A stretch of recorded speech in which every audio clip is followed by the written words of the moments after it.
Good morning. Good morning, dear colleagues. Finally, everything works. I would like to welcome all delegates of this Moscow Economic Forum in this hall. I have a role of moderator in this plenary session. We also articulated the topic of this discussion in a very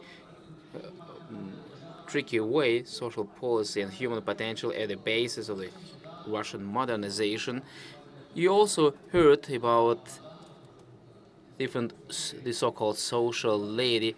This is actually the social program, which is a lady in Russian which should get off the bus and shouldn't go with us further, because this is the current attitude to the social problems.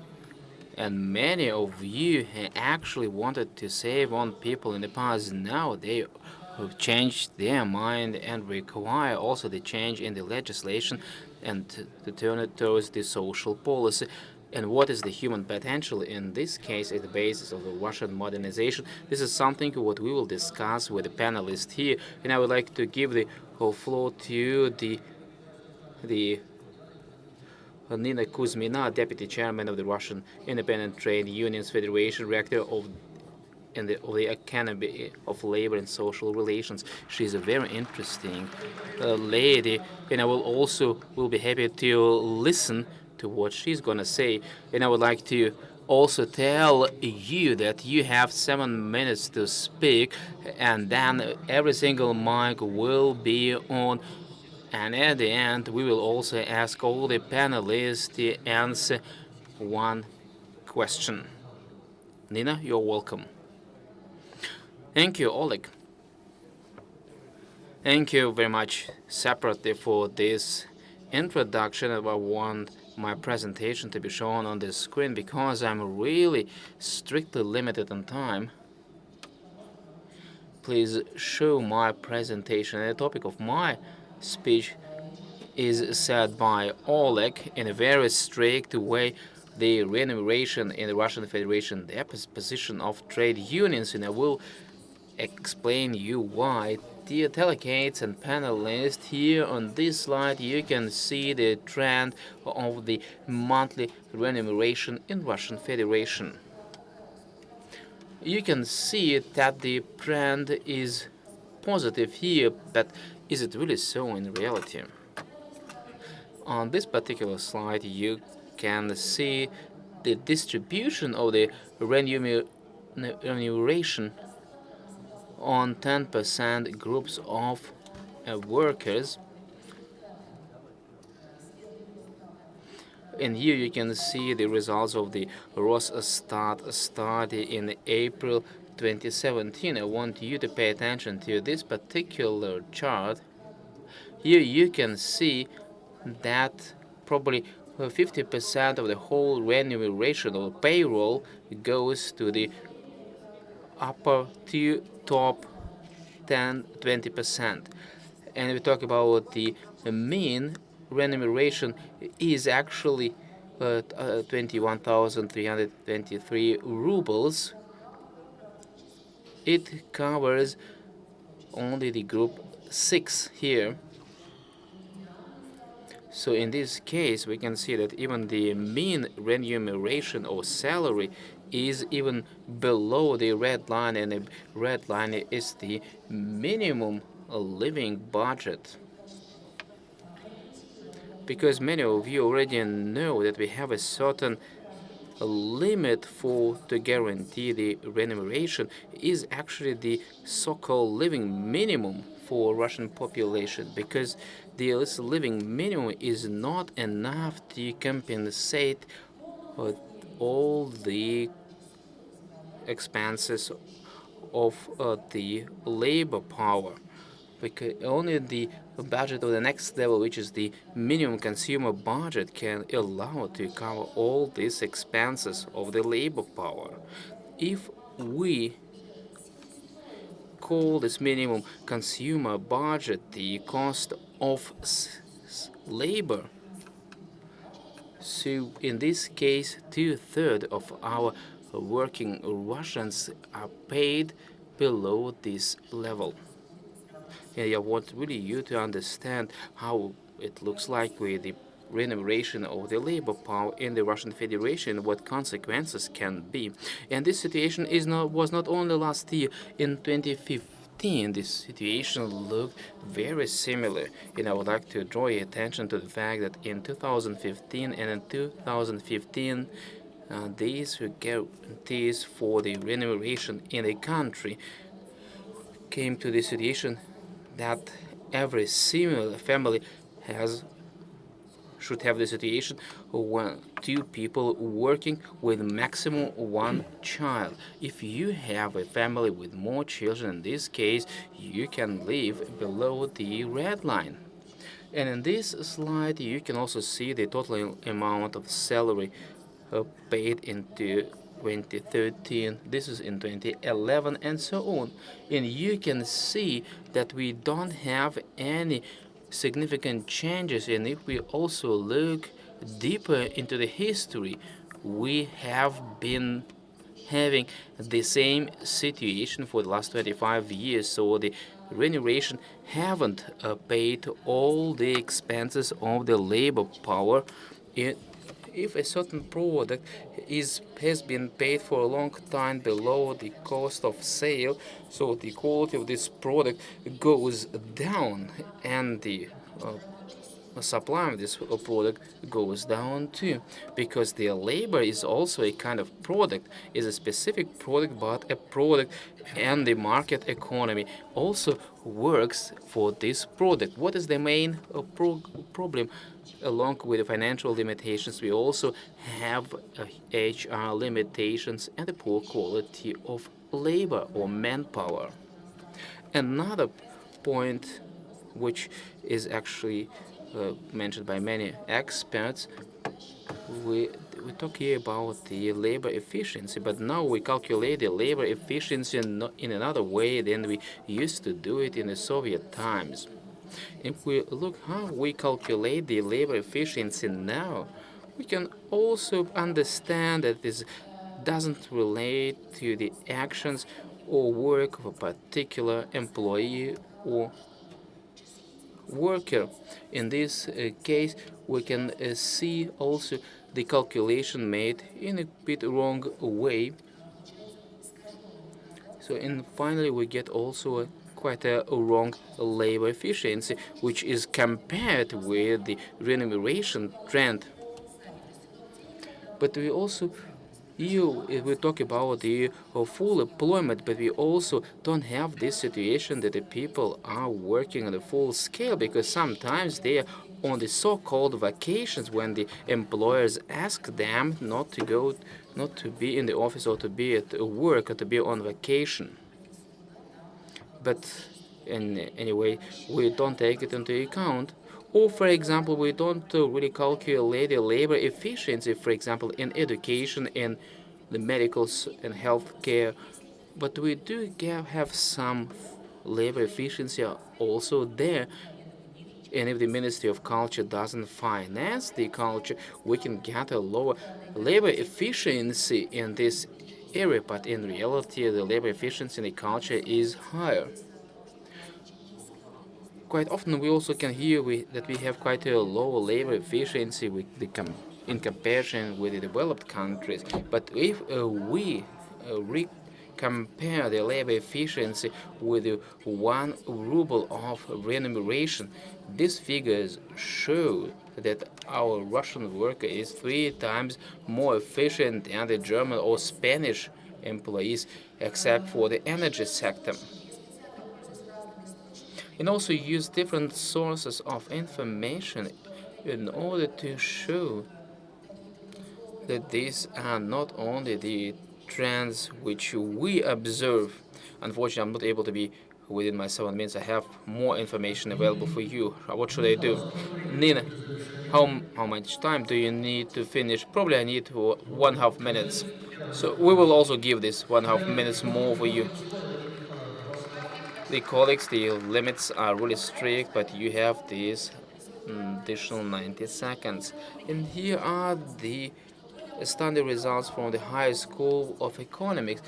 That if we talk about in the talk about the value, added value, or in the industry, in the share of the remuneration in this added value in the industry, it is also quite high, and it also happens everywhere in the world. Let's talk about the share of the labor in different products. For example, in iPhone 6, when it was manufactured, the initial price was $649, and only $4 were for the labor cost. This is a T-shirt from Germany. It is 4 or 5 euros is very low. In this regard, the sports shoes, you can see also the share of labor here in this 120 euros. This is how the global economy functions. This is, we talk about the global supply chain, the global uh, value creation, because many parts of this chain are offshoreized. So in this case, we, in some of the economists get catastrophically less money, little money, and it is actually not equal. Now we go back to Russia. If we talk about the the current living basket plus taxes, should be also a limit on which it shouldn't be related to the remuneration. If we talk about the remuneration, so the minimum guarantee for the remuneration should be the so-called minimum consumer budget, which also allows the people to not only to live but also to purchase something more, because the minimum recovery consumer budget is represented on this particular slide. Here we have not only the absolute minimum to live, you can also have here we have also money to make savings, because in the market economy every single production factor should generate an income to the owner, and the remuneration should also not only cover the labor cost but also should give profit to the laborers and the workers in order to invest in themselves. You deserve the applause, and I would like to say that we also got a welcome letter from Olga Golodets, who is a deputy prime minister.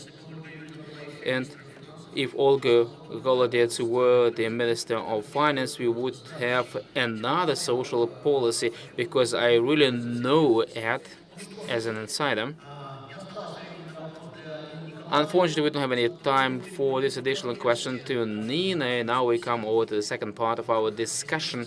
And as you know, and as Arthur Schopenhauer said, our happiness depends on our health by 80%, but 70% of the Russians are worried about the current status of the healthcare system in this country. That's why I would like to ask Pavel Vorobyov, who is the head of the Hematology and Geriatrics Department of the IPE in the first Moscow State Medical University, and he is currently the governor's counselor in the Ural region. Pavel, you have the floor. Please be within the time limit given. Thank you very much, dear friends. I would like to be within the time limit, and I will just tell you exact things without any figures and slides. When we talk about the healthcare system, usually we use our own experience and we talk about the so-called urban healthcare system, but most of the problems we have in villages, and we have millions of Russians living there, and they live in the worst conditions, and the problems of the health care are getting bigger and bigger, and nobody resolves them. We only are told about the illusions how to resolve these problems, but in reality it is not so. Our society and the experts are not ready to discuss these problems, but however they are aware of them, but we can also look at them from another side, and we can also find how to resolve them. I also made several studies and tours in order to find solutions how to make the healthcare system equal for everybody. I was in Urals, in Sakhalin, in Siberia, and I was almost in all Russian regions. I usually visit small towns and villages. And I can also have an opportunity to make a more general conclusion in small villages, and I can say that there is almost no health care in small towns and villages. But in this case, we also get a so-called healthcare substitute. These are probably some actually non-educated,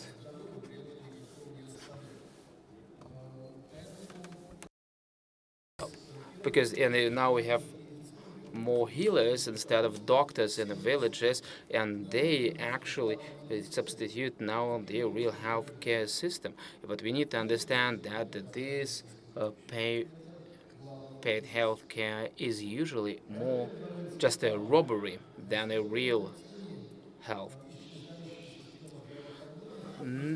Now, in the current healthcare system, we wanted to provide access to the healthcare providers, but now we also have a decreasing number of healthcare providers. We also have now a significant demand for the doctors and paramedics in the villages, because only 50% of these positions are occupied at the moment. As for the treatment of main diseases, with these are diabetes, hypertension, the heart failure, and the chronic lung disease and different tumors. These diseases are usually treated with drugs, and this is the area of the self-treatment. So people treat themselves without any help from the healthcare provider, and the responsibility of self-treatment is related with the availability of free drugs.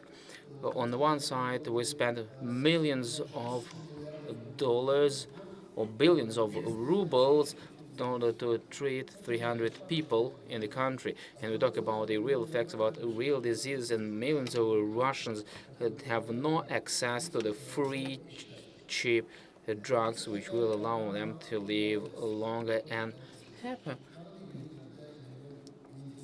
Well, there is also another program which is the preference monetization. It's an anti-human program, because sometimes it also relates around 30% of the people, because we have an opportunity to take money instead of free drugs, and this money goes now through the pension fund, and don't even touch the healthcare system.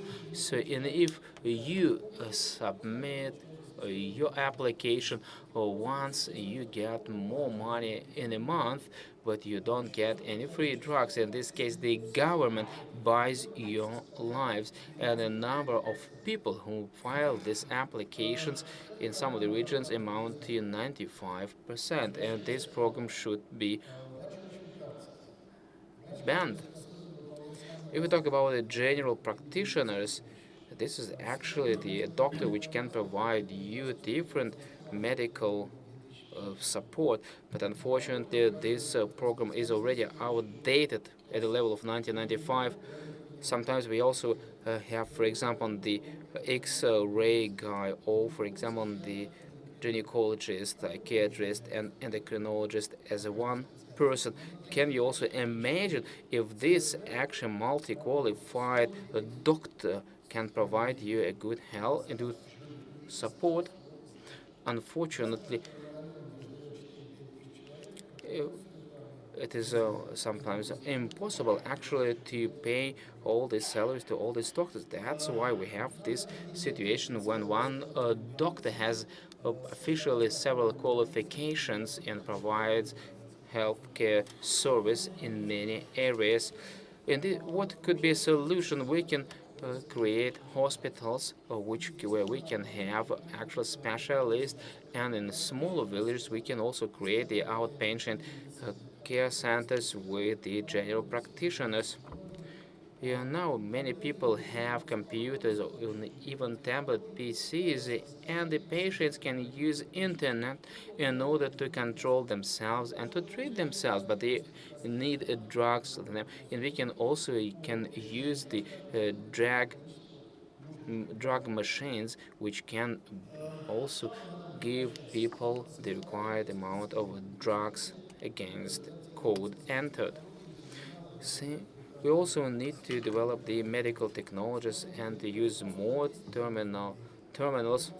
You can also enter just one terminal cost probably 100 and or 200,000 rubles. And the last question was about the insurance companies. They should be closed because they consume 10 to 15% of the healthcare system, and they don't give any additional value. I think the medical funds are able to distribute all the money they direct to the medical facilities, because our current funds also set limits for every single medical facility or healthcare facility. And I just want to bring an order to everything what we have now. We don't need to ask for more money. We just need to reassess the current opportunities and technologies we can use, and these technologies are modern. This is not a return to an old times, but we now waste a lot of money and always ask to get more. Thank you, Pavel. I would like to make a small remark. In Russia, 4% of our GDP go to the healthcare system, and the limit or the standard of the WHO is 6%. Pavel, you will have also an opportunity to say what you want as a contradiction at the end. You also know that we are currently in the building of the Russian Academy of Science. Now I'm pleased to give the floor to Vladimir Ivanov, who is the corresponding member of the Russian Academy of Science and deputy president of the Russian Academy of Science. And as I was sad that the yesterday's speech of the president of the Russian Academy of Science made a shock, because he proposed to reform the unified school exam. Thank you very much. Can you give me the clicker for my presentation?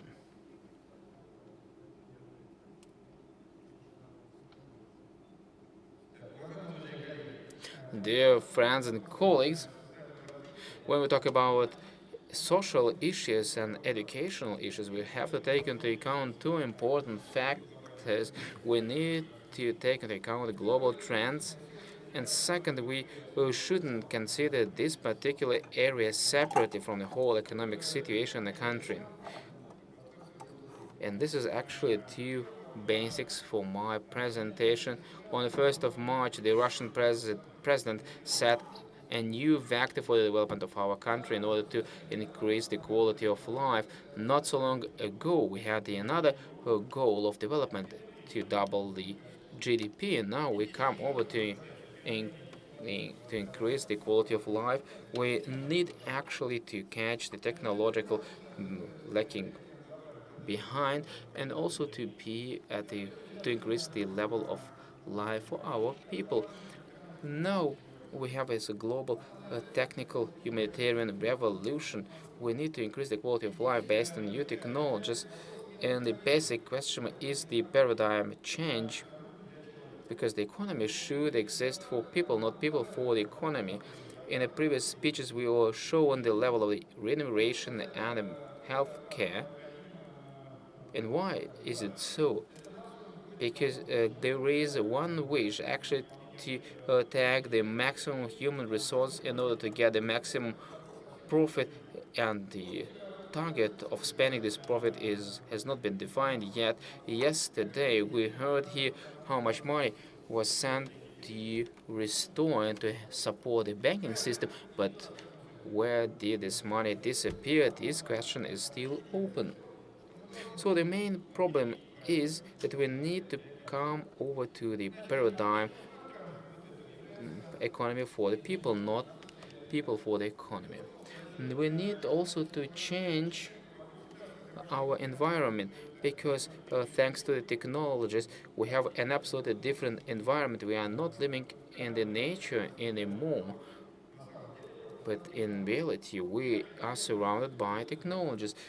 If you are in this hall and we are surrounded by the technologies including the air, the next nature is actually probably 10 kilometers away, and new technologies require a new culture.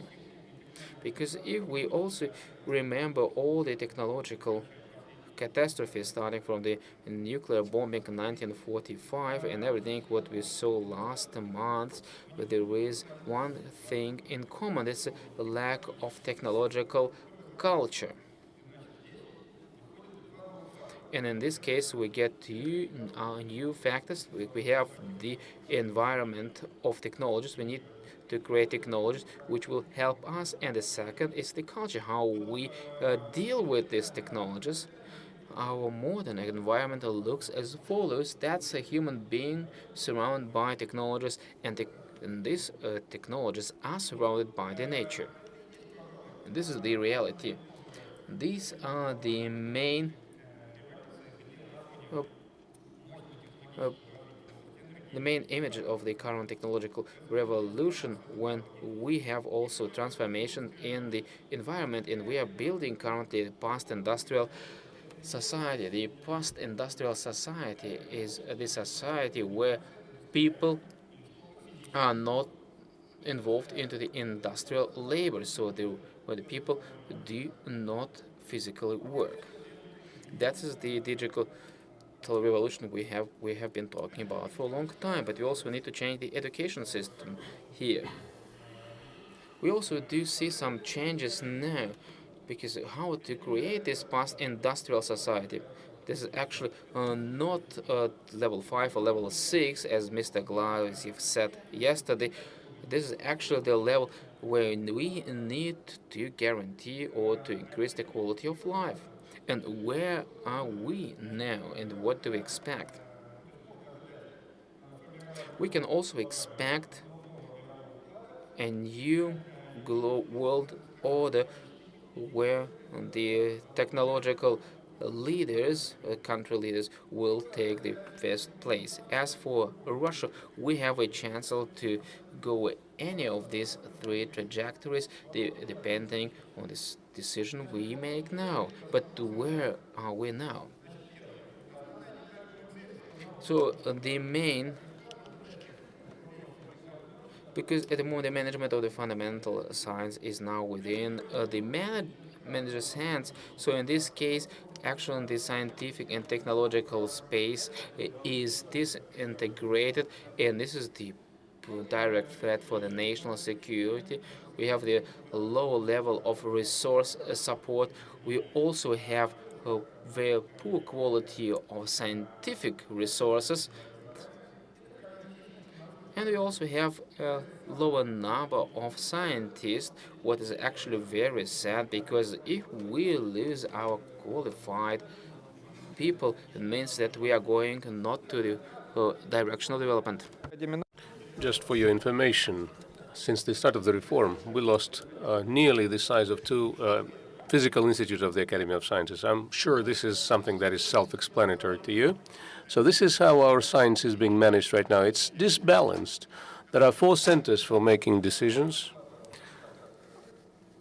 They do not interact with each other strongly, and the function of science management is regulated by 6 laws, at least for now, and they are not really related to each other. And speaking about how the President's May order was fulfilled, according to that order, the size of contribution of science to the GDP by 2015 was supposed to be 1.77.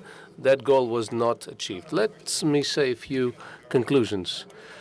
The system is far from being perfect. We need to develop a system for developing the personnel. And now let's talk about the actual issue that is in our agenda.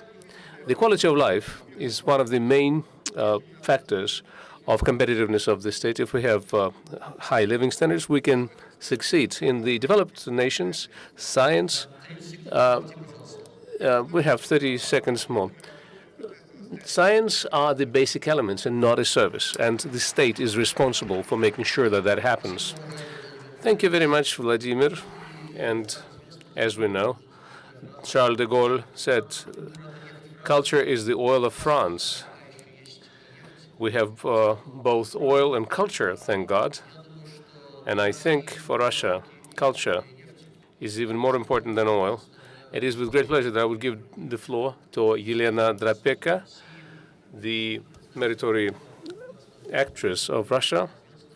And she's the first deputy chairman of the State Duma Committee on Culture. Yelena, the floor is yours. Thank you very much, Oleg. Having heard to the sad reports of my colleagues, I would like to say that as far as the ballet is concerned, we're still pretty advanced. And the culture of the Russian Federation of the recent years have attracted attention to itself. We have been demanding from the government, from the president, to pay attention to the national culture.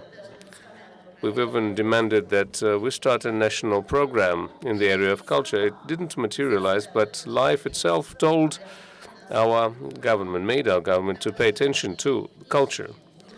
Because there are external threats, there is also a requirement that we have internal domestic stability, and that means that culture is indeed an expression of ideology. What is culture? What does culture do? Some 20 years ago, people would say that this is a kind of a service in the area of entertaining people. More serious people, philosophers, would say, and they did say this a long time ago, 200 years ago, that culture is the mechanism for building meanings and culture in the society. And it is through that we explain to the people what is the meaning of life of the individual, the people, the mankind, the way we understand it. And this builds the system of values.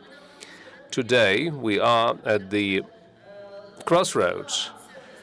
The main value, maybe 15 or 20 years ago,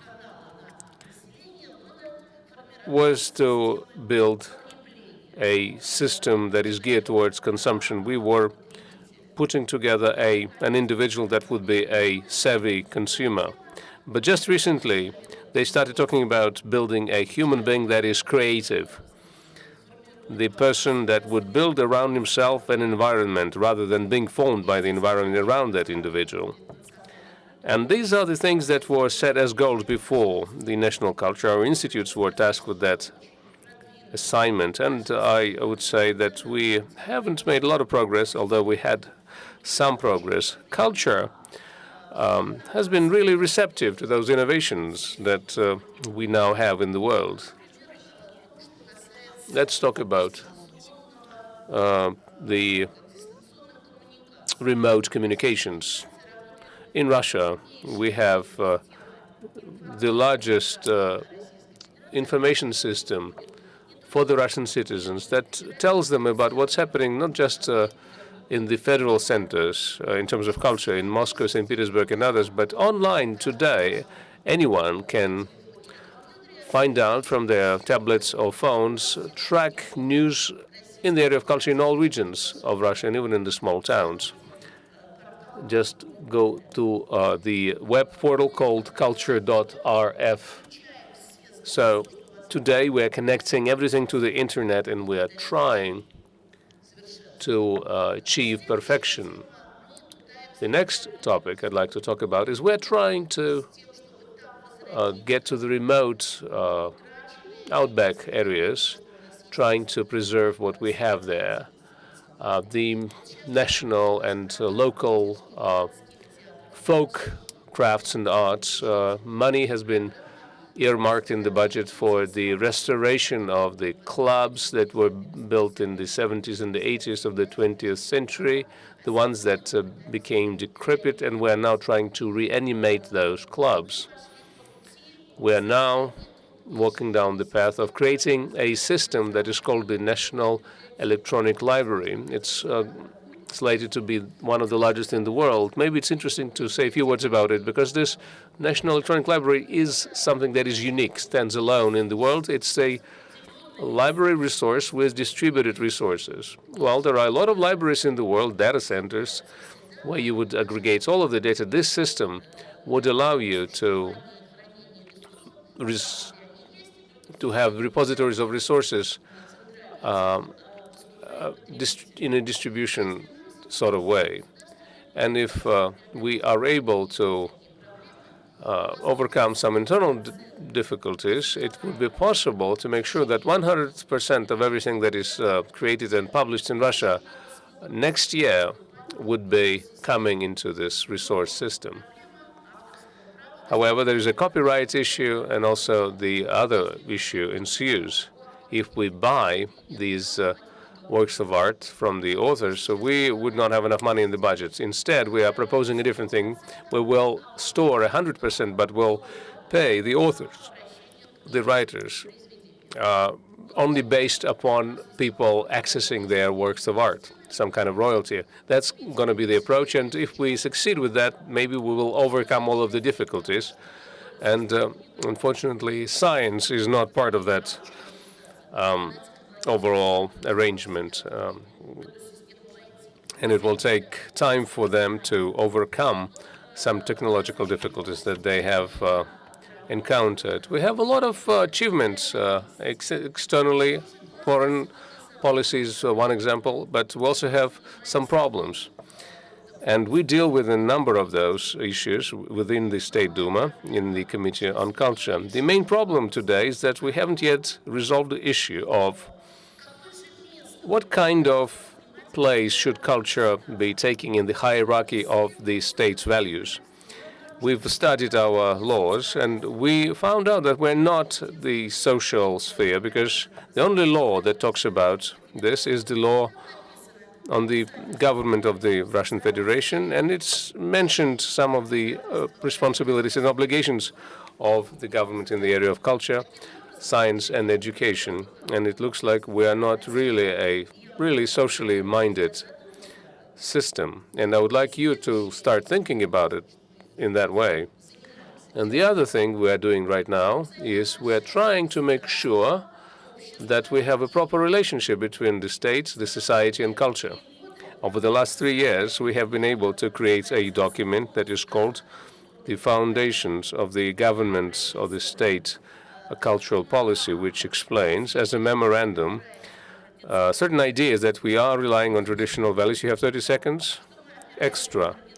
That we have traditional values that we rely upon, and then based on this, we will have to write a law on culture. Today's law on culture is older than our constitution, but for 30 years, we haven't been successful agreeing on 4 different versions or iterations of this law, because we haven't yet decided what should be the relationship between the state and culture. Does the state manage culture?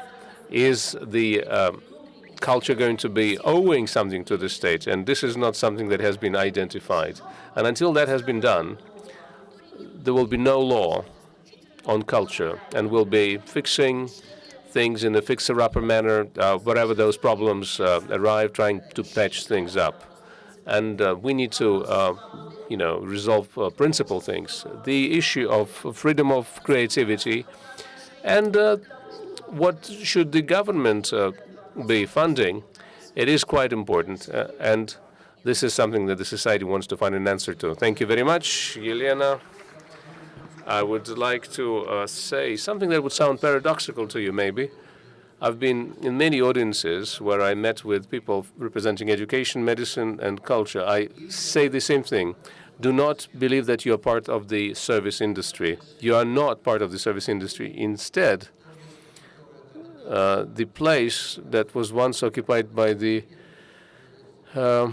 first section of the production facility is now occupied by the human potential. So you are the members of the production system. You are trying to reproduce the human being. Maybe you would disagree with me, but today culture is our priority, and there are certain privileges that go to that. And I would like to give the floor to Valentina Muzyczuk, the Doctor of Sciences, and she is the Deputy Director for Research at the Institute of Economics of the Russian Academy of Sciences, and she is the Professor of the Producer Department of the Moscow Art Theater School. Maybe she would talk about culture to us as well.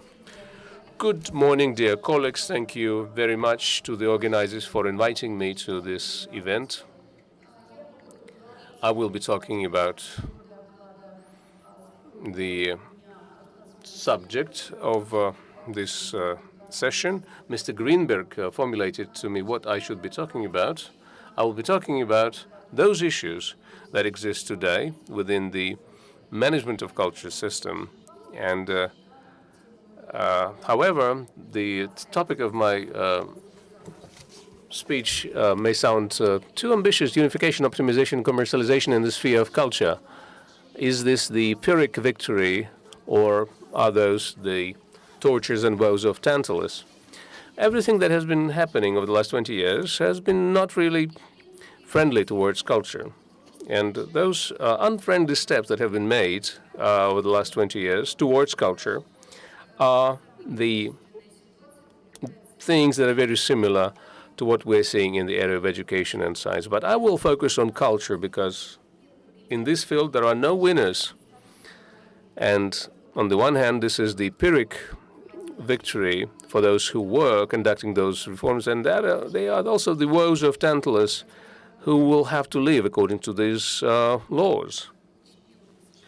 Sorry for the busy slides, but if we talk about one of the key issues or problems that exist about the slogan of unification, I'd like to say that the entire budgetary sector, regardless of whether it is something that belongs to social security, education, science, or culture, all of this will be equated to providing services, something that has already been alluded to. And as the result of this unification, what we've seen is the ignoring of the specificity of what culture is about. On the one hand, we underestimate that it is primarily the creative process that prevails in the culture. And we talk about culture as something that is done by unique individuals, and you cannot standardize this. And we cannot ask for a particular tangible result, because the results of culture are quite intangible in most cases. And that applies to the entire humanitarian sector. This result is not something that can be done overnight. It's something that will be happening over a longer period of time. So you need to take into account not just the result itself, but also the process.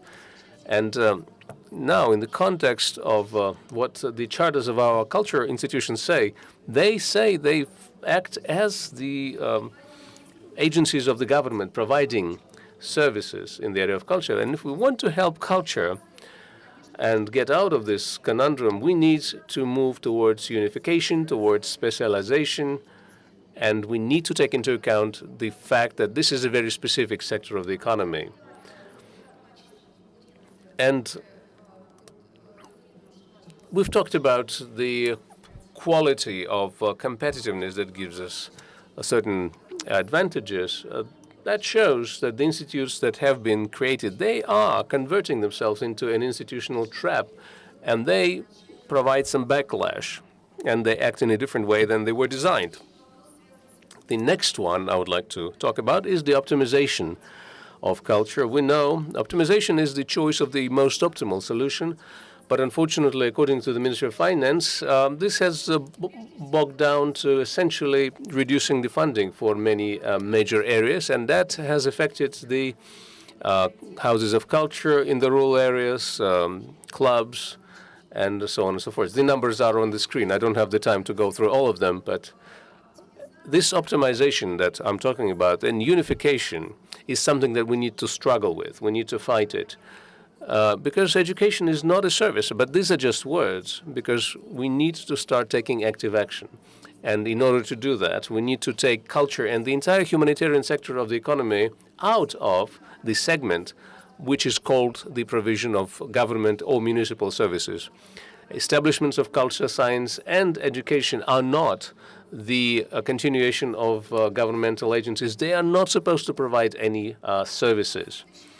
The next one, which is quite painful to the area of culture, is commercialization. We all know that now it's an unspoken imperative that the institutions of culture should earn as much as possible, which means that one of the key performance indicators that would be used by the Minister of Culture would be the level of income that an institution earns. But if we look at the charters of the institutions of culture, we would see that they're primarily non-commercial organization, not-for-profit organization. Therefore, earning money is not acceptable for those organizations. And we stop talking about culture in the terms of enlightenment or education. It's just essentially entertainment and spending good time in extra hours. And this distorts the economic effect. And it's just because instead of being one of the means, it becomes the self-professed end. And this is all based on business approaches. We should stray away from using the principles of cost effectiveness and focus rather on the public good that these activities bring to the society.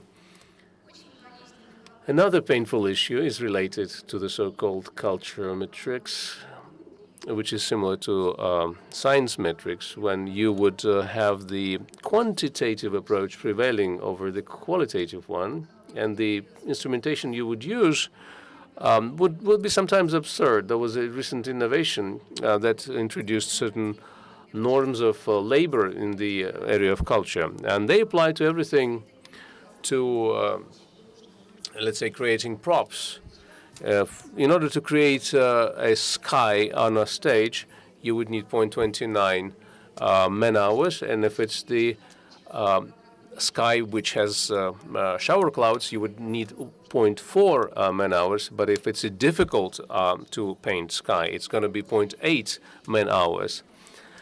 So they are placing an emphasis on some quantitative measures for the economic effect produced by the organization, which produces additional pressure on the amount of documentation. Therefore, we need to invite the experts from the community and deal with this so that we could go away from using this quantitative approach. And instead of concluding, I would like to say that we keep talking about the government as the carrier of the long-term goods of the society, benefits of the society, but it turns out that the government is now looking towards commercialization and privatization of the area of culture. But if we want the culture to continue evolving, we need to have a minimum program. We need to increase the social status of culture and of the entire humanitarian sector of the economy. And the experts have been talking for a long time about the need of this, and maybe we should need to introduce a position of the special vice prime minister for the humanitarian development. And we also need to place culture in the entire humanitarian sector out of the segment of provision of services. And we need to increase expenditure in the area of culture and education and science, and provide the ability to get budgetary funds to the non-governmental organizations. And there is now a law on the social order, and create a coordination body. Please turn on the microphone for another 15 seconds. And so we should create a mechanism for cultural development, which is part of the governmental policy, which was adopted in 2014. But now it's 2018, and the institutions has not really been created. The committee was created, and it hasn't yet convened. And I would say this quote by Confucius: if you cannot achieve your goal, it doesn't mean that you should change the goal. You should just change your action plan. And this is what I would like to urge you to do, that start working on that action plan that would help us take the humanitarian sector of the economy out of the sphere that is called provision of services. Thank you very much, dear colleagues. We always compare ourselves with the others, and it looks like we are okay with Belay, and our army is essentially number 2 in the world, according to international experts, but it's not as good with the economy and the social sphere. Just recently, the World Bank published its data, which said that according to the level of GDP, we've moved from the second group of countries to the third group of countries. We're next to Romania now, and even Equatorial Guinea is somewhere close to us, and that happened over the last 10 years. And how things are from the standpoint of the international expert, this is what we would like to ask Marco Riccieri to talk to us. And Marco Riccieri is the General Secretary of the European Institute for Political, Economic and Social Research. Marco, the floor is yours. Thank you, Mr. Chairman. I'm very honored to be here. And let me thank first the interpreter for excellent interpretariat they are doing in this conference. I want to share with you some experience we had in Europe and Italy also. Starting from this point, what we are living, it's, we can define it as a great correction. Now, on the basis of this great correction, social policy is again at the center of the table, at the center of the attention of all governments and union and civil society organizations. So after years in which we lived very extremist liberalism, now we have this shift with more attention to social policy.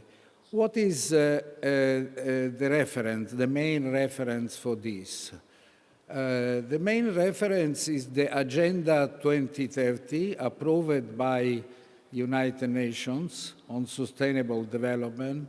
Its goals and tasks very concrete, with specific duties for scientific world and academic world. Academic world is required to design solutions that are sustainable, of course, but also ethical acceptable. Ethical acceptable is another concept, completely different concept, and deals with the culture, with the idea of the quality of life, with the quality of social relations, and so on. I invite you to read the special program that were annexed to the Agenda 2030. I start on this point because this document, it's signed by Russian government, by Italian government, by European states government, and so on. So it's a common duty, it's a common platform. The same concept, to pay attention to more attention to social policy, we can find in other common documents, as the documents signed by G20 summits. What means this correction? First, we are reading in OECD documents a change of approach. For years, they say to us that first come production, then distribution. Now, OECD, so the most important institution of industrialized countries, say to us, no, we did a mistake, now we must take attention in parallel with the production and distribution. They are the two sides of the same coin. When we talk about distribution, we're talking about high level of inequality, precarization of our societies, and cohesion of our society, social cohesion of our society. This is an important change of approach that we have now. So to pay more attention to the quality of development more than to the quantity of development. Another a very key point of this change is that we start to consider now the social policy as a productive factor. No more assistance. I lose money to make assistance. It's a need I have to do, but it's not productive. No. Now, OECD, United Nations, European Union, the International Monetary Fund, World Bank say, pay attention, social policy are a productive factor. It's very important, very innovative, and it's a common commitment for all of us. I see that you start to do some similar reflection inside your BRICS coordination. You have this important coordination among China, Russia, South Africa, Brazil, and so on. And you have meetings with labor minister and on social policy. This is a very important issue. Considering the European experience, I draw your attention on this fact. In November 2007, they approved the European Pillar of Social Rights. So European Union is going to design a new system of social rights. That's very important because their rights is not only political commitments, but are constitutional rights. In this chose is considered strategic for building the same economic and monetary union. That is the most important project of our European Union. And they did this because they consider openly that without making the right approach to social problem, the same economic and monetary system, it will be impossible. I have not the time to explain more in detail, but I invite you to read all the documents of this issue, new issues, new scenario that we have in Europe. In one particular, and I finish, considering the revolution we had in labor market, labor market. 30 секунд. Just one word. Labor market must be considered the gateway to welfare system. No more a tool to enter in a company to find a place, but to enter in the welfare system as a whole. Thank you very much. Большое спасибо. Thank you, Mark. Dear colleagues, I would like also to make a small speech, if you allow me. I would like to draw conclusions here and say a couple of words relating to the problems of education. Dear friends, the thing I would like to comment right now is very simple. It is about the situation that the economy cannot really develop successfully without human beings, and everything what is useful for people is useful for the economy, and if we save on people, that's very dangerous and hazardous for the economy. From 2008 until 2016, the growth of the Russian economy was actually from 0.2 up to 4% a year. So, and the global economy was on the rise of 3.8% within the last years, and the Russian president said that the most important danger and threat for us was the growing economic lagging behind. And it is absolutely true. Why? We have been growing, and why actually? The answer is absolutely clear. For the market economy, we need also the buying power and the cheap loans, cheap financing, because the decrease of the level of life of our people is something what actually slowed down the development of our economy. We already talked that the salaries and remuneration in Russia is lower than in Europe and in other countries with a similar level of labor efficiency.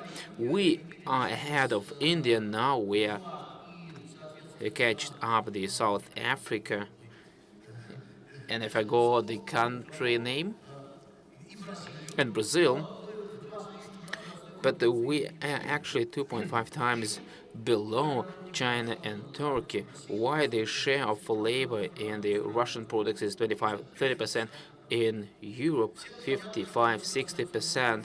Everybody understands that affects the level of life, but and cheap labor is not an efficient labor. This situation decreases the growth of labor efficiency. That's why we shouldn't wonder why this labor efficiency growth is so slow in the world. The Russian pensions are much lower than in Greece, despite all the crises. We don't talk about the pensions in Europe because now the pension amounts to 32-33% of this average salary. I think that's socially bad.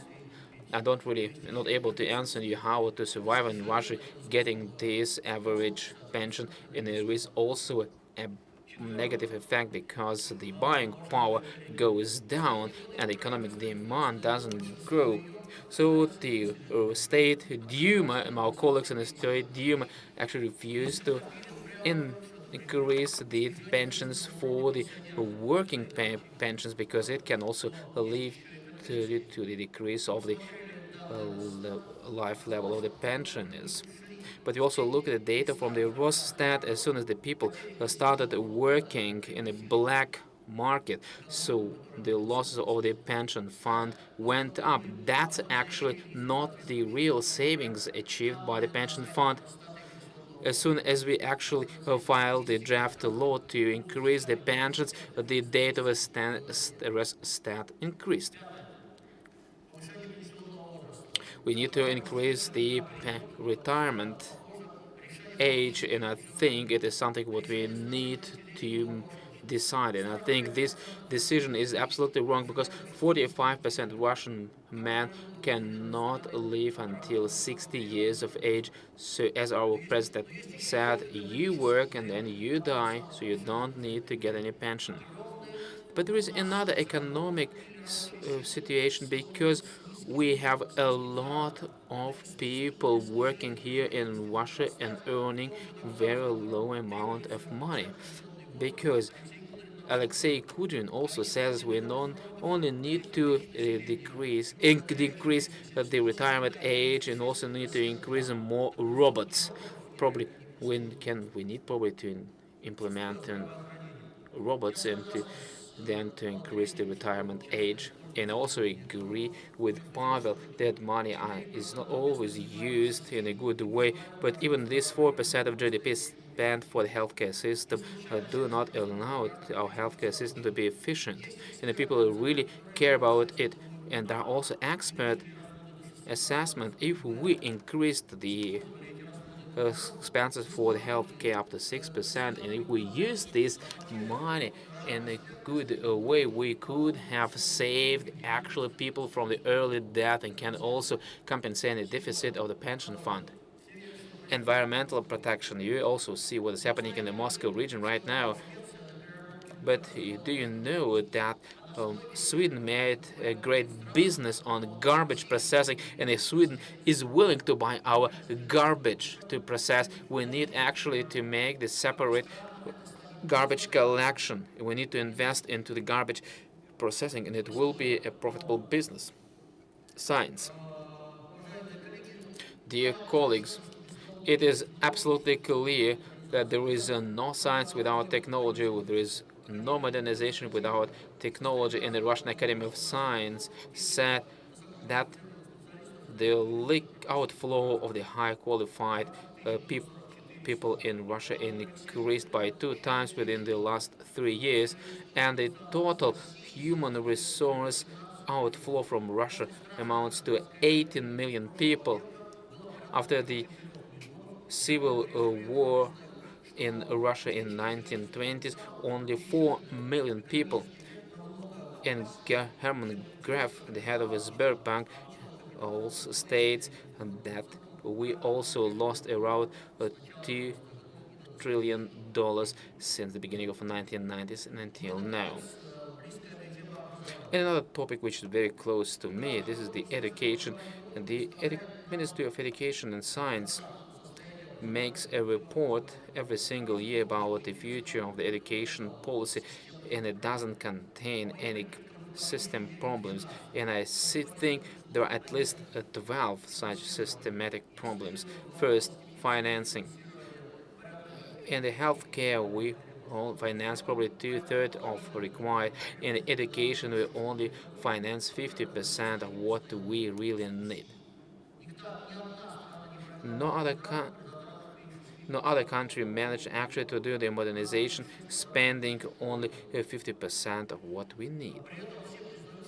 But everybody acknowledges that the education is the key to the human potential. Also, the status of teachers. You also heard the report of the government and the orders of the and the grace of the president were fulfilled, but in 80 regions of 85, the teachers' salaries were not increased despite the presidential decree, and now around 60% of teachers are not satisfied with their status. Bureaucracy. Unfortunately, the bureaucracy goes high even in the science with this reform of the Russian Academy of Science, and also in education. Not so long ago, we adopted a new law which supported the Russian Academy of Science, which also gives back the power to the scientist, and also would like in the State Duma not made the first steps here. As for education, so every single educational facility files 300 reports a year in 12,000 indicators. So our Russian teachers spend most of their more than everybody else in the world in preparing these reports. The digital economy is not possible without digital education, and we really need this digital economy because that's a global trend. At the moment, we don't have any electronic, any digital university in comparison to other countries. What are the losses? Many millions of Russian citizens already use the Corsair, but how do the other foreign web portals work? They like an HR agencies. They usually attract the most talented students or visitors, and they offer them actually places in universities abroad, and also an opportunity to work abroad. In this case, we have a high outflow of talents. We need to create our own online universities which could be of the same quality as the foreign ones. Another problem is actually the problem with the growing up in 1992, 60% of our adolescents were altruists, so we're able actually to co-feel, to understand the other people. Now only 15% of young people, of adolescents, are able to co-feel. I think that's a danger, a threat for the national security, and now we do see all the competitive individualism, which is a real threat for the national security, because we are really sure that we need another course in the educational policy. We also would like to create a draft law for education for everybody. Only two fractions supported this draft law except for the United Russia.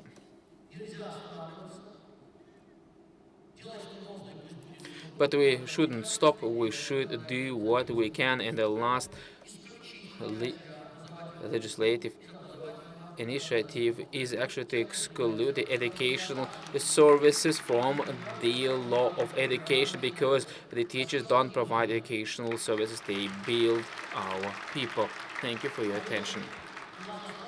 Dear colleagues, we have 10 minutes left, and I would like to make a quick quiz for all the panelists. It should be quite unexpected for you. We have some favorite questions: what to do, who is guilty, and where do I have my glasses. Let's ask, who, what would you propose as to do as the first in order the Russian social policy become one the most important factor for our modernization? Nina, you are the first. I can also give you a very brief action. Actually, the adequate price of labor, because the labor should be also become more important for the economy. A cheap worker will never make a technological breakthrough in the world, build the digital economy. Thank you. Pavel, now the floor is yours. I think we need to get a lot of experts at the round table, officials, doctors, teachers, and to agree what we need to do for the sake of our patients, because the healthcare is for the patients and not for patients for the healthcare system. Thank you, Vladimir. I think we need to start with the goal setting. First of all, we need to develop the country development strategy oriented on or focused on the people. And second moment is we need to change the governmental management system. We need to have specialists instead of current officials. Elena, I can agree with my colleagues, and especially with the fact that we need to change the governance system. For example, in culture, the literature is not in the area of responsibility of Ministry of Culture. We have different ministers, different vice prime ministers. But the Russian literature, which is the basic of the culture, is actually not within the responsibility of Ministry of Culture. We also have a lot of problems also in governing the humanitarian area. Thank you, Valentina. I will be very brief. We need to go away from this unification which has been developing here for the last 15 years. We need to be more specialized. We need to take into account the peculiarities of the humanitarian economy. If you'd like to develop a creative economy, if you'd like to be more talented and creative, actually we need to focus on those who create this creative class of people. And I can only join that we need actually to change the governance system, because currently we have actually significant lack in governance at the governmental level, so we need to actually to rectify the situation. Thank you. Marco, would you like to give a certain advice or recommendation? More the politics has difficulties, more the academic, civil society organization must intensify the cooperation. And we have to build bridge, and we have as a tool the common platform in social policy, economic policy, and quality development policy. These are common problems. Let's work together using this platform that we have at disposal. Спасибо. Thank you. And also like to express my opinion. First of all, I would like to agree that we need a new strategy for the development of the country. And also think that the political fundament for it would be a common platform or union of business and labor power, because the business is something what can actually turn the wheel into the direction we need. And also think We can also use the 4 pillars. Pillar 1 is a new industrialization based on the new technologies. Second, that is more equal distribution because we are number 1 in social inequality. Number 3, that investments into human potential, including healthcare and culture and education.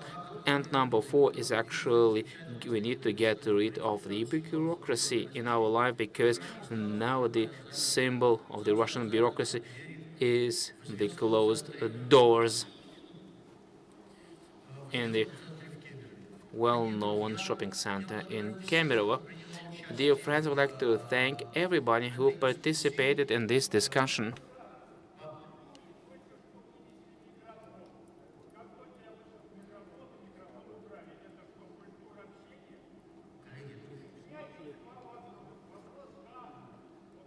Unfortunately, the statement is made off the microphone. It cannot be translated. We apologize.